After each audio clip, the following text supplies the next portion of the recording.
जिंदाबाद नरेंद्र मोदी जिंदाबाद जेपी नड्डा जिंदाबाद JP Nadda welcome welcome welcome নবগতদের ওয়েলকাম वेलकम वेलकम নবগতদের স্বাগতম स्वागतम स्वागतम নবগতদের স্বাগতম स्वागतम स्वागतम নবগতদের স্বাগতম स्वागतम स्वागतम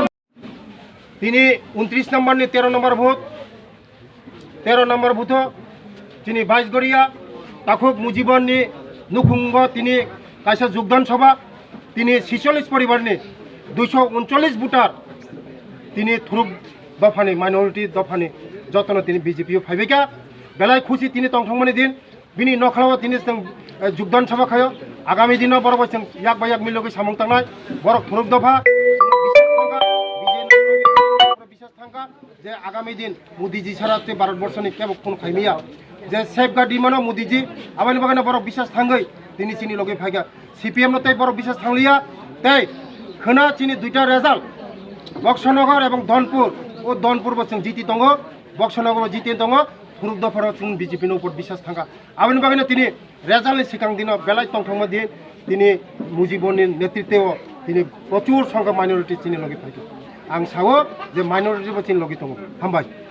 নমস্কার সব সাংবাদিক বন্ধুদেরকে খুলুমকা হামবাই ধন্যবাদ আজকে একটা খুশির খবর খুশির দিন আজকে মুজিবুর রহমানের নেতৃত্বে আজকে 29-এর 13 নম্বর বুথের মধ্যে মুজিবুর রহমানের বাসভবনে আজকে একটা যোগদান সভা এই যোগদান সভার মধ্যে আজকে 46 পরিবারের 239 ভোটার শুধু মাইনরিটি দীর্ঘদিনের সিপিএম ওরা আজকে ত্যাগ করে সিপিএম ত্যাগ করে আমাদের মোদিজির নেতৃত্বে আমাদের বিজেপিতে ওরা সামিল হয়েছে আগামী 2024 লোকসভার যে ইলেকশন এই মোদিজির নেতৃত্বে ভারতবর্ষকে আরবার নেতৃত্বে দেবে তার জন্য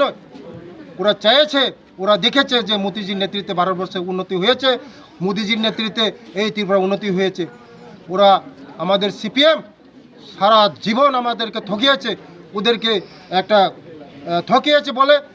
সারা বছর ঠকিয়েছে ওরা বিজেপি আসলে এই বাংলাদেশে যেতে হবে বিজেপি আসলে তারা কোরবানি করতে পারবে না ওরা মিথ্যা বলে বলে আমাদের বিভ্রান্ত করে আজকে ওরা বুঝতে পেরেছে যে এই ঠকিয়ে আর কোনো কিছু লাভ হবে না তাই আগামী দিন আজকে 7 তারিখ আগামীকাল 8 তারিখ দুটা উপনির্বাচনের রেজাল্ট আমাদের পক্ষে আছে বক্সনগর এবং ধনপুর এটা আমরা প্রচুর সংখ্যায় আমরা জিতে যাচ্ছি তাই আজকে খুশির দিন আমি যারা এসেছে তাদেরকে আমি ধন্যবাদ জানাই এবং স্বাগতম জানাই আগামী দিন আমাদের কৃষ্ণপুরের মধ্যে বিরোধী বলতে কেউ থাকবে না শুধু মোদিজি ছাড়া কোনো থাকবে না তাই ভারতবর্ষের মধ্যে মোদিজি 2024-এর নেতৃত্বে দিচ্ছে আর একবার ত্রিপুরা রাজ্যেও সবাই দুটা সিটে আমাদের জিতে যাবে 2024-এ ব্রাঞ্চ সম্পাদক ছিলাম পঞ্চায়েত সদস্য ছিলাম কোন পঞ্চায়েত দক্ষিণ কৃষ্ণপুর গ্রাম কী কারণে আজকে দল দক্ষিণ আজকে এই গত সরকারের আমলে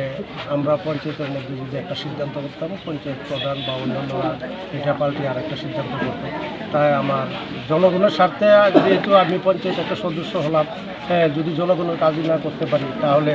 আমি কি করে পঞ্চায়েতের কাজ করবো এই জন্য আমি পঞ্চায়েতের যে দায়িত্ব ছেড়ে বাস আমি চলে বাড়িতে এসে এখন কি মনে করছেন বিজেপিতে আসার পর কি জনগণের জন্য কাজ করতে এখানে পারবেন? আমাদের মাননীয় মন্ত্রী মহোদয় এবং বিজনদা তা ওনাদের সাথে আমি দীর্ঘ কয়েকবারই কথাবার্তা বলেছি এবং ওনারা আমাকে আশ্বাস দিয়েছেন যে আমাদের এলাকা আমার ব্যক্তিগত কোনো স্বার্থে না আমি শুধু চাই আমার এলাকার স্বার্থে এমনকি আমাদের যে মাইনরিটির যে শ্রেণী আছে মাইনরিটির লোকদের স্বার্থে যাতে আমাদের এই এলাকার মধ্যে উন্নত হয় এই উন্নয়নের স্বার্থে আমি এই দলের পেছনে কাজ করতে চাই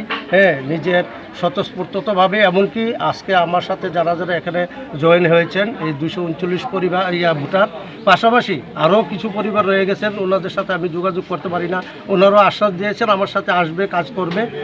তাই আমি এখানে মন্ত্রী মহোদয় এবং বিজনদা ওনাদেরকে আমি একটা আশ্বাস দিতে চাই যে ওনারা যদি আমাকে সাহায্য করেন ভবিষ্যতে লোকসভা সামনের যে বিধানসভা ওই সম্পূর্ণ দিক থেকে আমি আমার আপ্রাণ চেষ্টা করব যাতে এই ভারতীয় জনতা পার্টিকে এগিয়ে নেওয়া যায় এবং নরেন্দ্র মোদী এই গভর্নমেন্টকে যাতে আরও শক্তিশালী করা যায় তার সাথে তার পক্ষে আমি কাজ করব।